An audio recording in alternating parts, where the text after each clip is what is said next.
हर हर महादेव, जय श्री कृष्णा, जय श्री राम। दोस्तों कैसे हो, क्या हाल चाल है? स्वागत है दोस्तों आपका आप ही की अपनी चैनल में। देख लेते हैं आज निफ्टी 50 स्पोर्ट का भी मूवमेंट और बैंक निफ्टी स्पोर्ट का मूवमेंट, और आने वाले कल के कौन से रेसिस्टेंस और सपोर्ट एरिया है वो भी देख लेते हैं। ये देख सकते हैं ऊपर से जो गिरावट आई, लो कटा, उसके बाद तेजो तरार गिरावट आई और मॉनेटरी पॉलिसी थी तो एक्सपेक्टेड था कोई चेंज नहीं आएगा, और मैं आपको कल इन्फॉर्म करना भूल गया था। तो वहाँ से एक रिवर्सल लेने की कोशिश की और वन वे गया। जितने भी पुट बाई किए होंगे उन लोगों को बहुत ही तगड़ा पैसा बना होगा आज के दिन। ठीक है, वो सेटअप भी देख लेते हैं, सब कुछ देख लेते हैं। ये वन डे का चार्ट है, ठीक है। और हमने बोला था 22,050 से ये 22,040 के अराउंड, ठीक है, रेसिस्टेंस एरिया रहेगा। वहाँ पे ट्रेंड लाइन थी लेकिन मैंने खींच ली है नीचे, ठीक है, ये देख सकते हो आप, ठीक है। और ये जो यहाँ तक आया, ठीक है, और जो सपोर्ट एरिया वो 21,640 के अराउंड है, लेकिन 21,665.30 के अराउंड का ही जो है वो लो किया, ठीक है। हमें एक्सपेक्टेड था यहाँ तक आएगा, लेकिन उनके नीचे भी चला गया, ठीक है। 21,740 के नीचे क्लोज दे पाने में सक्षम रहा, तो ये और भी नेगेटिविटी की साइन है। और हमने पोजिशनल वीडियो बनाए थे सैटरडे संडे को, तब बोला था कि मार्केट की कंडीशन सेलिंग ऑन राइज वाली है। वीडियो नहीं देखा है तो जाके देख लेना। लेकिन 50 से 60 लोग जो है वो ही देखते हैं, बाकी के जो 400 लोग हैं वो नहीं देख पाते या वक्त नहीं मिलता है। तो मेहरबानी करके वक्त निकालिए, अपने गिरबान में जाके देखिए, ठीक है, आपको फ़ायदा ज़रूर होगा दोस्तों। ये आप देख सकते हैं पहला ही हैमर कैंडल, और हैमर कैंडल से जो मंदी हुई ये देख सकते हो आप लोग। और यहाँ से शायद पॉलिसी चल रही थी, और ये जो है, ठीक है, यहाँ पे रिवर्सल लेने की कोशिश की लेकिन ऊपर नहीं जा पाया। जो 21,810 या 800 का जो लेवल था, ठीक है, हमने डिस्कस किया था, वहाँ पर ही घुमा रहा। और नीचे क्या है कि 21,640 का जो लेवल था वहाँ तक नहीं आया, तो यहाँ वन वे गया, ठीक है। और मार्केट की कंडीशन सेलिंग ऑन राइज वाली थी, डाउन ट्रेंड कंटिन्यू था। मार्केट ऊपर गया तो वहाँ पर भी बेचा होगा तो पैसा ज़रूर बना होगा, ठीक है, क्योंकि डाउन ट्रेंड था इसलिए। ये देखिए 5 मिनट का चार्ट है, ठीक है। और यहाँ पे ऑलमोस्ट ऊपर जाने की कोशिश की, लेकिन यहाँ पे ऑलमोस्ट साइडवेज था, तो ऐसे में कॉल में पैसे बनते नहीं है, ठीक है। आप देख सकते हो ये वन वे गिरावट आती है ना, उसमें पैसे बनते हैं। इस हिसाब से अपर साइड मूवमेंट आएगी तो कॉल में पैसे बनेंगे। लेकिन यहाँ पे ये देखिए, ठीक है, जो पुट के प्राइस बढ़ते नहीं है, लेकिन कॉल के जो प्राइस है, ठीक है, पुट के जो प्राइस है वो बढ़ते नहीं है, ठीक है। ये गिरावट में यहाँ तक बढ़ गए हो गए, ठीक है। तो क्या है कि और पुट के प्राइस ना बढ़ते हैं ना गिरते हैं, और यहाँ पे कॉल के प्राइस भी बढ़ नहीं पाते हैं दोस्तों, ठीक है। और वापस डाउन साइड का मोमेंटम, तो ये 5 मिनट 15 मिनट का चार्ट अपने देख लिया, ठीक है। अब बैंक निफ्टी का डेली चार्ट देख लेते हैं। ये देखिए हमने बोला था ना 46,100 से 46,000 का जो लेवल था वो एक रेसिस्टेंस एरिया रहेगा। तो आप देख सकते हो 46,180 के अराउंड का ही जो हाई है। और वो हमने बोला था ना कि भाई 44,940 तक जा सकता है, लेकिन उसके ऊपर क्लोज पाने देने में सक्षम रहा, ठीक है। उसके नीचे जो क्लोज है वो नहीं हुआ, और हमने बोला था कि मार्केट की कंडीशन सेलिंग ऑन राइज। और ये आप देख सकते हो लगातार 5 दिन गिरावट आई है, तो छठे दिन भी देखते हैं क्या होता है, कैसे होता है दोस्तों।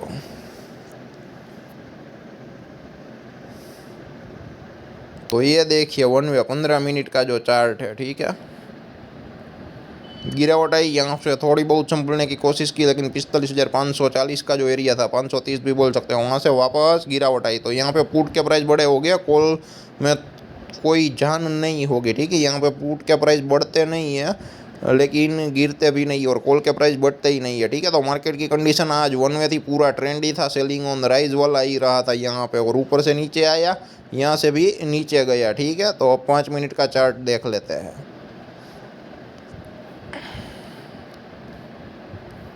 ये देख लीजिए 46,050 या 46,040 के आजू बाजू जो रेसिस्टेंस हुआ था वहाँ पे काफ़ी सारी कैंडल बनी और काफ़ी सारा वक्त बिताया, उसके बाद गिरावट दी, ठीक है।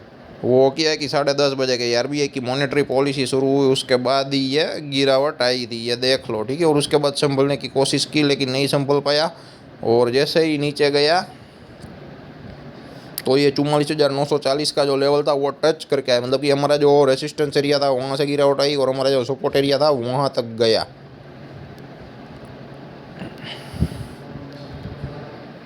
अब जो है वो 44,480 यानी कि 44,500 का लेवल है वापस आएगा और उसका लो करेगा तो एक लंबे टाइम फ्रेम में हम मंदी में जा सकते हैं। तो वो एक इंपॉर्टेंट सपोर्ट है कल के लिए 44,480, या फिर गैप डाउन ही खुल जाए तो थोड़ा संभल कर काम करना। और अब रेसिस्टेंस की तरह काम करेगा, वो लेवल कौन सा होगा, वो 45,150 का जो लेवल है वो अब रेसिस्टेंस की तरह काम कर सकता है। तो कल के लिए नोट डाउन कर लीजिएगा और उसके मुताबिक प्रिपरेशन कर लीजिएगा।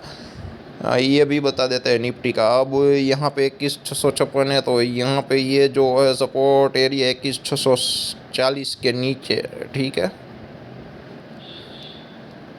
यहाँ तक तो नहीं आएगा, आप यहाँ तक ले सकते हैं 21,580 यानी कि 21,600 का जो लेवल है, ठीक है। 21,580, 680, 680 से 720, ऑलमोस्ट 150 पॉइंट के अराउंड का ही डिफरेंस है। उसके ऊपर भी चले जाते हैं, लेकिन यहाँ तो टच कर गया 41,680 का जो लेवल था, ठीक है।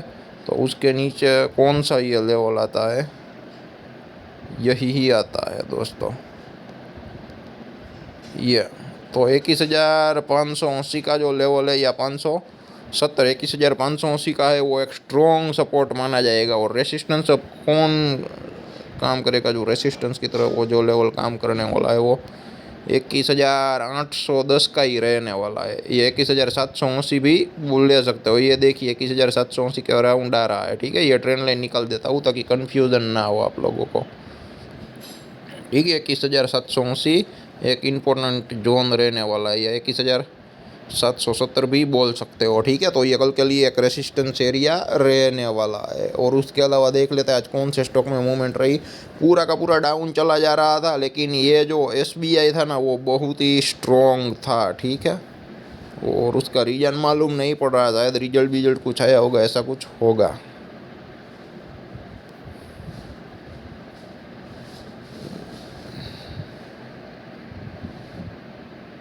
ये आप देख सकते हैं 15 मिनट का जो कैंडल है कहीं पर भी लो किया ही नहीं है, ठीक है। आप पूरा दिन लेके खड़े रहते 685 वाला, 699, ठीक है। कॉल लिया होता तो अच्छा पैसा बन सकता था, क्योंकि इसके जो कैंडल का जो लो है वो स्टॉप लॉस आएगा। उस हिसाब से पुट में भी पैसा बना, दूसरी जो बैंक थी उसमें दोस्तों, ठीक है। तो ये भी आप देख सकते हो,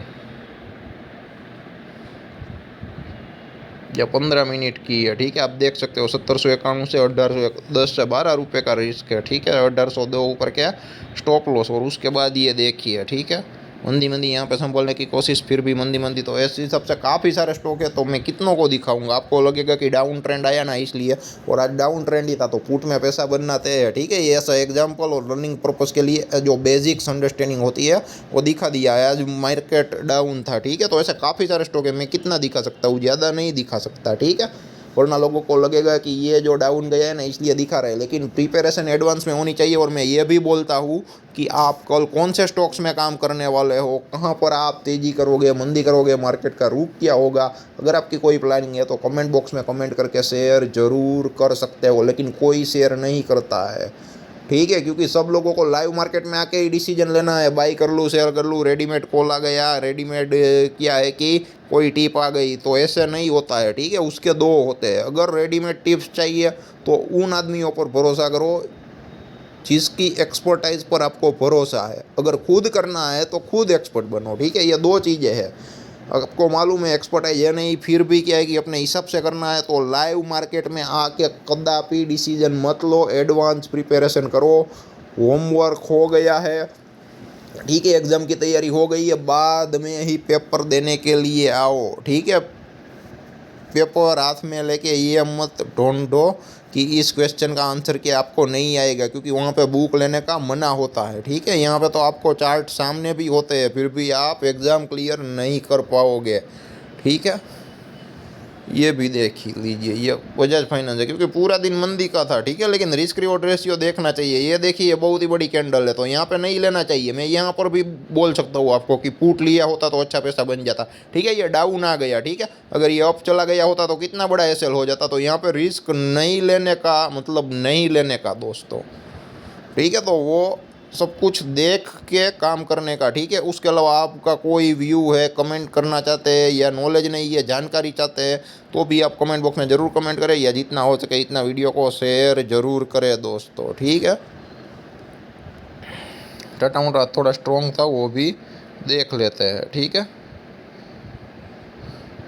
तो यहाँ पर भी देखो गिरावट आई, उसके बाद अपसाइड मूवमेंट आई, उसके बाद वापस गिरावट आई। मतलब कि क्या है कि मार्केट वन वे डाउन गया, उसके बाद जो रिवर्सल की कोशिश की वहाँ से थोड़ा अप गया और वहाँ से डायरेक्ट डाउन। मतलब कि 3 फेज में चला मार्केट आज का।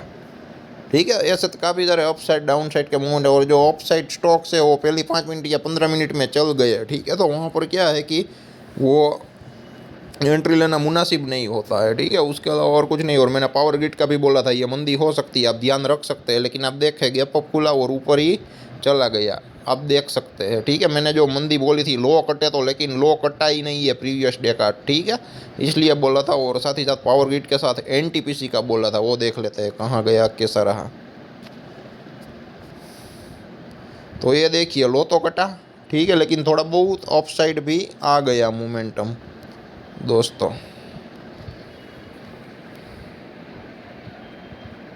ये रहा। ठीक है, ये अपसाइड भी गया, लेकिन अपसाइड कोई कैंडल क्लोज नहीं कर पाया 375 वाला।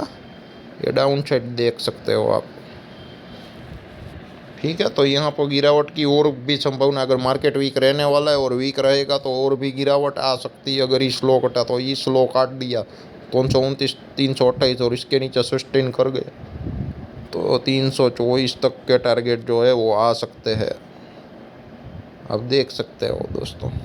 तो देखते हैं क्या होता है, कैसे होता है। और एनालिसिस सही जैसा ज़रूरी नहीं होता है, लेकिन एनालिसिस जब सही जाए, ज़रूरी जाए, तब मैक्सिमम पैसा मिलना चाहिए। और एनालिसिस गलत हो जाए तो कम से कम पैसा जाना चाहिए, असल लॉस। ठीक है, और ऐसा तो काफ़ी सारी स्क्रिप्ट है, काफ़ी सारी कंपनियां, मैं आपको कितनी दिखा सकता हूँ। अगर आप कमेंट बॉक्स में कमेंट करोगे, किसी स्टॉक्स के व्यू के बारे में जानना चाहोगे, ठीक है, तो मैं बता सकता हूँ। और काफ़ी लोगों की दिक्कत ये ना, व्हाट्सएप में पर्सनल में मैसेज करते हैं, मैं कितना देख सकता हूँ। बार बार बोला भाई यूट्यूब में आओ, वीडियो देखो, वहाँ पे कमेंट बॉक्स में कमेंट करो, तो मेरी नज़र में आएगा, तो मैं वहाँ पे आप लोगों को रिप्लाई कर सकता हूँ। लेकिन लोग व्हाट्सएप में पर्सनल मैसेज ही करते हैं, व्हाट्सएप का जो यूट्यूब का जो वीडियो है वहाँ पे नीचे कमेंट नहीं करते, तो मैं एक साथ आंसर नहीं दे पाऊँगा। आप लोगों को गलत लगे तो मैं सॉरी बोलना चाहता हूँ दोस्तों।